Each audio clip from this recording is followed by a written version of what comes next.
the United States of America and to the republic for which it stands, one nation, under God, indivisible, with liberty and justice for all.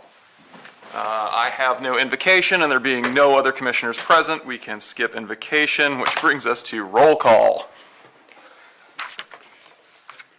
Okay. Commissioner Rivers, absent. Commissioner Way, absent. Commissioner Brown. Here. Commissioner Thompson, no more. Commissioner Bender, absent. Not here. Next agenda item is adoption and approval of the agenda, which requires a quorum, which we do not have, which brings us to public comment. Some members of the public here, but no comment, even though you signed in? All right. Government representative comments.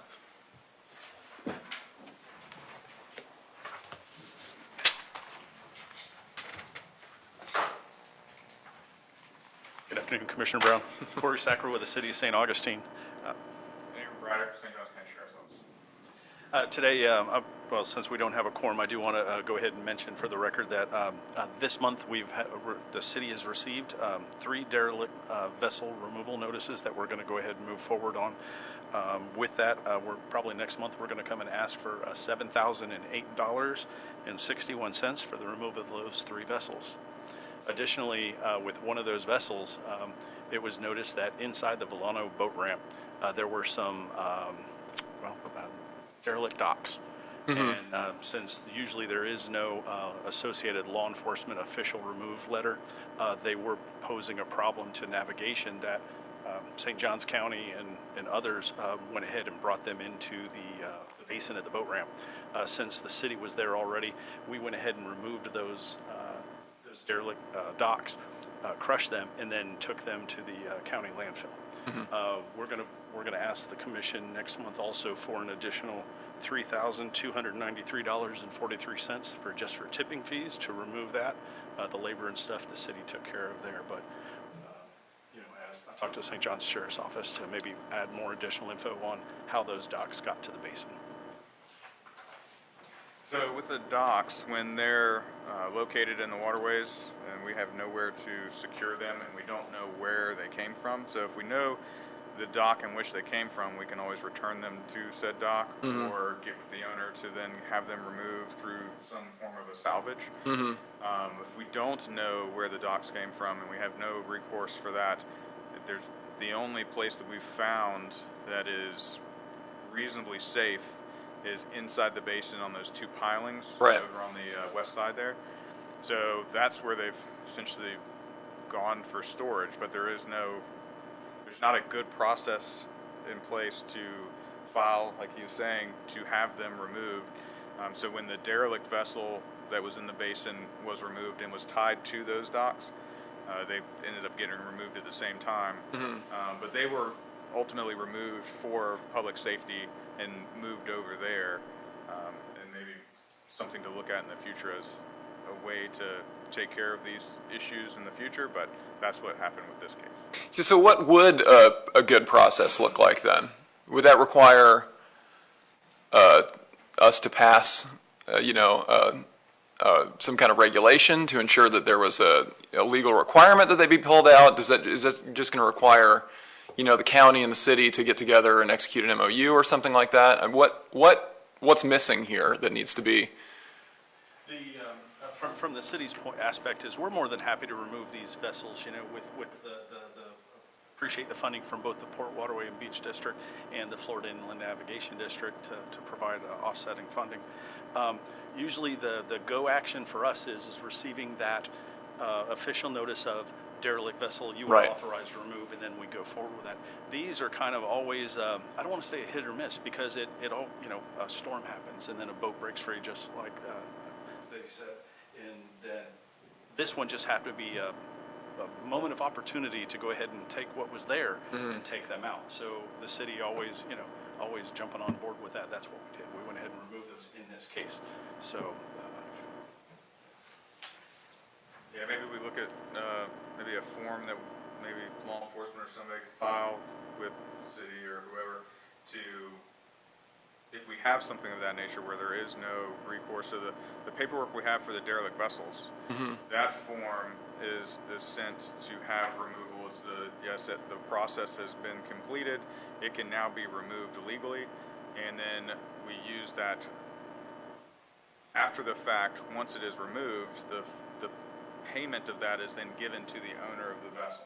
If they don't satisfy the payment within 30 days, then we file further action to cease their ability to title and register and so forth. Right. With this, where there's no known owner, it's just debris. Right. It's such large debris that we can't remove it on our own. If there's light debris, we will take it out and then get it up on the land, put it in a trash can, some kind of refuse will take it away. But with these, maybe we need it's going to take some kind of funding to remove it. That might be a process that we look at as far as paperwork given to you, or maybe reach out for the port to assist in paying that, or the city, or I don't know if we have anything in the county for that, but that. All right. I mean, obviously, I don't speak for anybody else, but but this board has definitely been amenable to assisting financially to get rid of floating docks in the past. I can't imagine we wouldn't be in the future. But if there is a role for us to play in smoothing that process out so that they're not sitting there continuing to pose a hazard, let us know. I guess y'all can think on that as well. Because then it could be that where it's not waiting for the right moment, or it just happens to be the right time. We can be more proactive with that, and we could work together on getting something together. Sure. Okay. Well, great. Yeah, let us know. Thank you. Any other government representatives? No? Okay. Secretary Treasurer's report.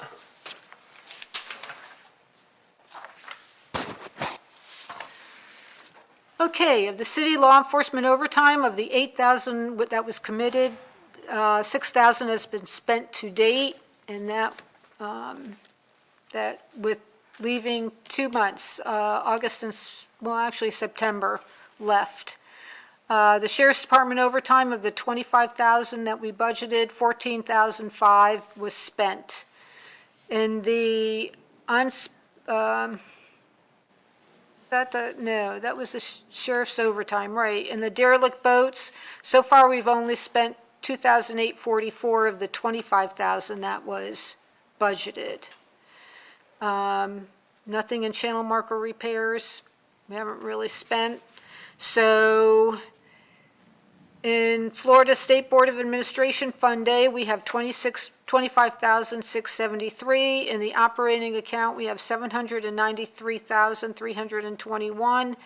And in the money market, we have 1,323 average, round up. Got it. Elise, we cut a check to the marina for repair on several of the markers that were down in Salt Run, as well as some signage too. But that's not reflected here.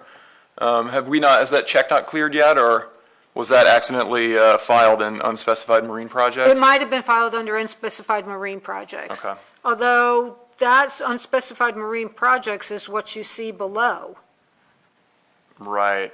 So I'm not sure which one you're talking about. I'm just specifically channel marker repairs, that budget line, we committed No, but to. I have nothing in there. So did we have channel marker repair? Yeah, absolutely. The municipal marina, Eric Malden spearheaded repairs for several markers that were down in Salt Run. That was 2 meetings ago, I think, was when that was finalized. As well as the danger, submerged rocks sign back in Salt Run as well. There was a few. So I'll have to look. I'll look at the. We may need to figure out where that went, or if that money's actually gone out yet.